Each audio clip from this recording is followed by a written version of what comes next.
Hey there, y'all! In today's card making video, I'm going a little country western. This is Carrie Rhodes. Welcome back to my YouTube channel, and let's take a look at these super cute cards. I'm going to be using a stamp set from Heffy Doodle today that's kind of Scottish themed with this furry cow, but I'm going to make it country western inspired by this wood grain texture plate die. All right, so here's the stamp set. It does have a coordinating die set, but I'm not using that today. I'm going to be doing some no-line coloring and masking for my little scenes that are going to go inside a Polaroid frame made with that Mini Essentials die set. So for card number 1, I used this texture plate to press this like wood grain texture into some brown cardstock. And then I'm bringing out my distress crayons. These are the mica ones that came out during the holidays, and I took the crooked broomstick, that's the one, and I just went over the line, and then I'm using a paper towel to kind of wet my finger and burnish that into the paper, really highlighting those perforated lines that make up this kind of wood grain like pattern on the paper. So I'm going to do that over each of the lines. It goes really quick and easy, and it leaves behind that little bit of mica shimmer. So I love that. But I really just wanted to play with this and have fun with it. So you're going to kind of see this card evolve. Really, in my mind, I did not set out to make a Western card, but it took on a life of its own, and I just went with it. So there you can see I used 2 dies to make that little Polaroid frame, and then I took a piece of paper that's just about 2.5 inches square to stamp on that will go behind that frame. So I'm going to stamp the little furry cow with some fade out ink from Ink on 3. I'm stamping the cow first because I want it to appear like it's in front of the fence. So to mask this, I'm using my Heffy tape. This is like paper on the front side and a low tack stickiness on the back. So I can stamp on it, cut it out, and make a mask. I also love to use this paper tape for cutting out my images with my dies and holding the dies in place. It works really well. So there you can see I've masked off my cow with the Heffy tape, and then I can stamp this fence. I'm also using that fade out ink to do this, and I'm going to repeat stamp this. Now when I line it up to make it look like the fence is longer, I do overlap the slats in the fence because the connecting pieces are not on the ends of the stamp. And that kind of, you know, sometimes when you double stamp things, it looks wonky, but when you're no line coloring, you just draw over that line and create your own line. So it really won't matter at all. So that's all I'm stamping there. Let's remove the mask and see how my cute furry cow is now standing in front of the fence. All right, I decided he needed a little bit of fence right behind him, or there would maybe look like there's a gap. It barely shows, but you know what? Love is in the details. So I stamped it, and now it's time to color. So I decided to start out with his horns, and I used E00, and I'm going to use that for his face and the hooves. But in the end, I didn't like that color. I came back with a darker one, I believe E11. And then I'm using E59 to outline the cow. And so you just take your darkest color, outline it, and then start coloring as if you were coloring a stamped image that already had the lines. At least that's how I do it. I am a very simple Copic colorist. I haven't taken many classes or any really. I just color with Copics because I love it, and I have found a way that works for me that I enjoy. I do watch YouTube videos like all of you, and I've gotten a lot of ideas and tips that way. And so that's what I encourage you to do. If you love coloring with Copics, you should just do it and have fun with it. And you don't have to be super fancy, but you know what? If super fancy makes you happy, you should take classes. You should learn how to color super fancy and do that. So here's my little furry cow. Now I'm working on the legs, which I did in E59, and then I started to color the legs with E59, but it was too close to the same color as the outline. So I decided to go with E39, and then later to darken up that back foot, I colored over it with the E15, which was the lightest color that I used when coloring the entire cow. So it's coming together. And then for the fence, I decided to use my go-to browns, E27 and E25. I just refilled both of these markers, And that, like, it just rejuvenates you, like, ah, I can color with brown again. Like, it's really exciting. It is to me. These are the things that make me happy. Fresh markers. So there's my little fence. I think it's really cute. And then I need to do a little background. So I came in with my B00 marker and I'm coloring in like a circular, swirly, spirally kind of motion, and I'm leaving some white areas that will be clouds. Now this color is very subtle, so when it doesn't have to be perfect, you know what I mean? Like, it's not going to show up if it's not exactly perfect because it's such a light color. Plus it's a wispy, cloudy sky. And now I have Y35 that I'm using to create the grass. Now here is where it went Western, I think, is with this like field of grain. And all of a sudden I was like, yeah, wood grain, field of grain, here we go. And so this is when the card became the Western themed card that it is.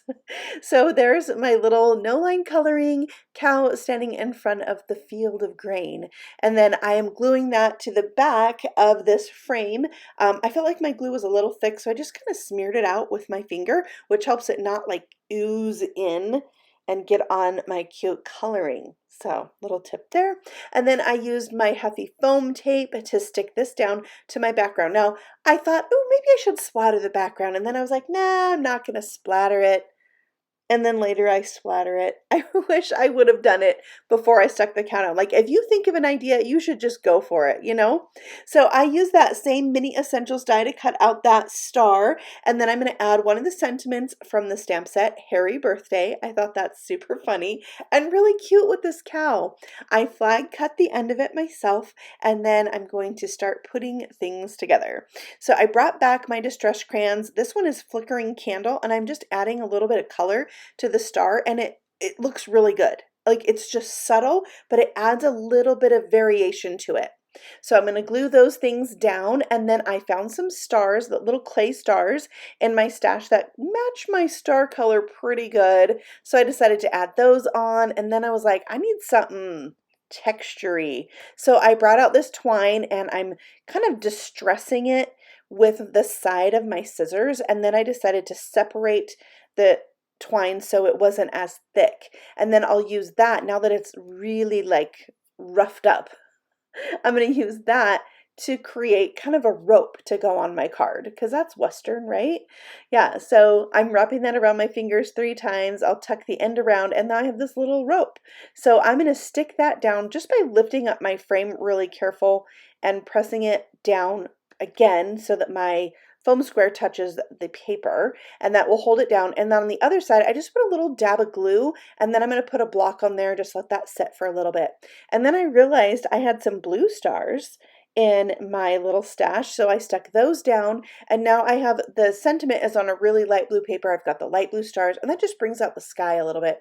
And then I added some more stars, and then I brought out my distress tool, and I'm distressing the edge of my paper because that gives it that really shabby rustic look, and I just love it. I haven't used this in like a really long time, or I don't use it as often as I used to. Like, my favorite thing used to be torn paper. Like I love splatter now. Torn paper used to be my thing. So having roughed up edges of paper, oh, I loved it. So it's kind of like today's video, I'm bringing out old things and making them new again, right? I'm glad I still have this tool. So there's my paper kind of roughed up. And then, yeah, I was like, we really should splatter this. So I brought out the coordinating mica sprays. Again, these are from the holidays.